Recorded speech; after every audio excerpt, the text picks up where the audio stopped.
नमस्कार, कैसे हैं आप सब। उम्मीद करते हैं आप सब बढ़िया होंगे। तो आज की क्लास में हम समझेंगे ट्रांसपोज, किसी मैट्रिक्स का ट्रांसपोज समझेंगे कि किसी मैट्रिक्स का ट्रांसपोज कैसे किया जाता है। ट्रांसपोज के कंसेप्ट को समझेंगे जो हेल्प करेगा हमें एक्सरसाइज 3.3 को सॉल्व करने के लिए। तो देखो सिंपल सा मैट्रिक्स आप जान चुके हैं कि क्या होता है। इससे पहले की जितनी भी एक्सरसाइज है उन सब का लिंक डिस्क्रिप्शन में डाल दिया गया है। तो आइए शुरुआत करते हैं। देखिए मैट्रिक्स क्या है, arrangement of element in row wise और कॉलम वाइज। ये एक एलिमेंट लिखे हुए 3 4 5 6 2 1, ये हमारी रो है और ये हमारे क्या है, कॉलम है। यानी कि 2 रो हैं और कॉलम कितने हैं, 1 2 3 कॉलम है। ठीक, ये मैट्रिक्स ए है। अब सबसे पहले सिंबल देख लो, या तो ए के ऊपर क्या लिखा होगा टी, या फिर कई बुक में ऐसे लिखा होता है ए और ऐसे डैश। ठीक है, इन दोनों का मतलब क्या है कि हमें मैट्रिक्स का क्या निकालना है, ट्रांसपोज। और इससे सिंपल आपने अपनी जिंदगी में ना कुछ नहीं किया होगा। मैथ में सबसे सिंपल टॉपिक है। आपने सिंपल क्या करना है कि जो आपकी रो है ना उसको क्या बना दो, कॉलम। यानी कि 3 4 5, इसी तरह से 6 2 1। तो अब ऑर्डर हो गया हमारा 3/2। जो रो थी वो कॉलम और जो कॉलम थे वो क्या बन गया हमारे, रो।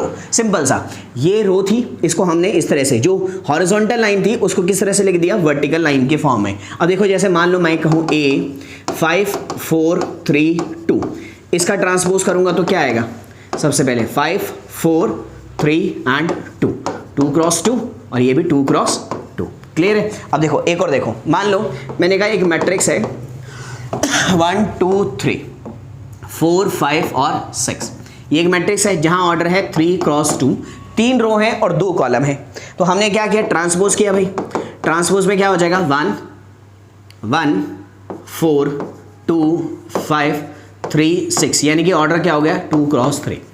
तो हमने एक बात समझी, देखो अगर मैं इसकी पोजीशन की बात करूं किसी मैट्रिक्स की, जैसे मान लो हमारे पास एक मैट्रिक्स है ए, उसको हमने एलिमेंट की फॉर्म में लिखा A11 A12 A13 A21 A22 A23 A31 A32 और A33। ऑर्डर है 3/3 का। अब मैं इसका ट्रांसपोज कर रहा हूँ इस मैट्रिक्स का। तो मैंने ट्रांसपोज किया तो मैंने कहा कि ये जो रो है ये कॉलम बन जाएगी A11 A12 A13। इसी तरह से ये वाली भी A21 A22 A23, इसी तरह से ये A31 A32 और A33। अब जरा ना ध्यान से समझना एक बात को, मैं क्या समझाना चाह रहा हूँ कि ये स्क्वायर मैट्रिक्स थी, यहाँ पर ऑर्डर बिल्कुल भी चेंज नहीं हुआ, 3 रो 3 कॉलम। यहाँ पर मैट्रिक्स है 3/2, जब ट्रांसपोज हुआ तो ऑर्डर क्या बन गया, 2 क्रॉस 3। यानी कि अगर किसी मैट्रिक्स का ऑर्डर m/n है तो ट्रांसपोज होने के बाद ऑर्डर क्या हो जाएगा, n/m, उल्टा हो जाएगा। जो रो थे वो कॉलम हो जाएंगे और जो कॉलम थे वो क्या हो जाएंगे, आपके रो हो जाएंगे। ठीक है।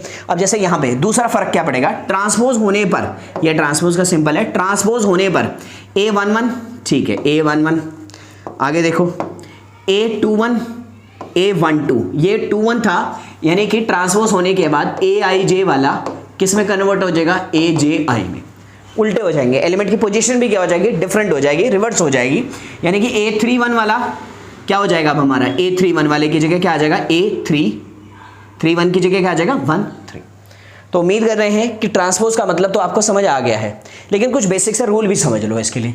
जैसे हमने कहा पहला रूल है कि A प्लस B, आपने 2 मैट्रिक्स ऐड करी और उनका ट्रांसपोज करा तो वो किसके इक्वल होता है, A मैट्रिक्स का ट्रांसपोज प्लस B मैट्रिक्स का transpose. Rule number 1। Rule number 2 ये है कि अगर हमने कहा A माइनस B का ट्रांसपोज तो आप कहेंगे A ट्रांसपोज, बीच में आ जाएगा B ट्रांसपोज। लेकिन मल्टीप्लिकेशन के लिए सिंपल सा रूल क्या है, A इंटू बी का ट्रांसपोज किसके इक्वल होता है, B transpose into A transpose, उल्टा हो जाएगा। यानी कि अगर मैं कहूँ ना कि 3 हैं, A B और C का ट्रांसपोज करना है तो रूल क्या होगा, सिंपल सा, C से उल्टी तरफ से, मतलब राइट मोड साइड से लिखना शुरू करो, C transpose B transpose into A transpose. तो ये रूल आपको याद रखने हैं। तो इंट्रोडक्शन पार्ट आपको ट्रांसपोज समझ आ गया। ट्रांसपोज में आपको ये बात समझ आ गई कि जब कभी भी हम ट्रांसपोज करते हैं तो मैट्रिक्स का ऑर्डर क्या हो जाता है, चेंज। दूसरी बात हमने समझी, जब कभी भी हम ट्रांसपोज करते हैं तो जो एलिमेंट की पोजीशन है वो भी क्या हो जाती है, रिवर्स हो जाती है।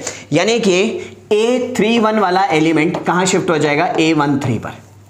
क्लियर है बात। तो उम्मीद कर रहे हैं आपको समझ आ गया है। तो मिलते हैं आपसे नेक्स्ट वीडियो में, तब तक के लिए नमस्कार।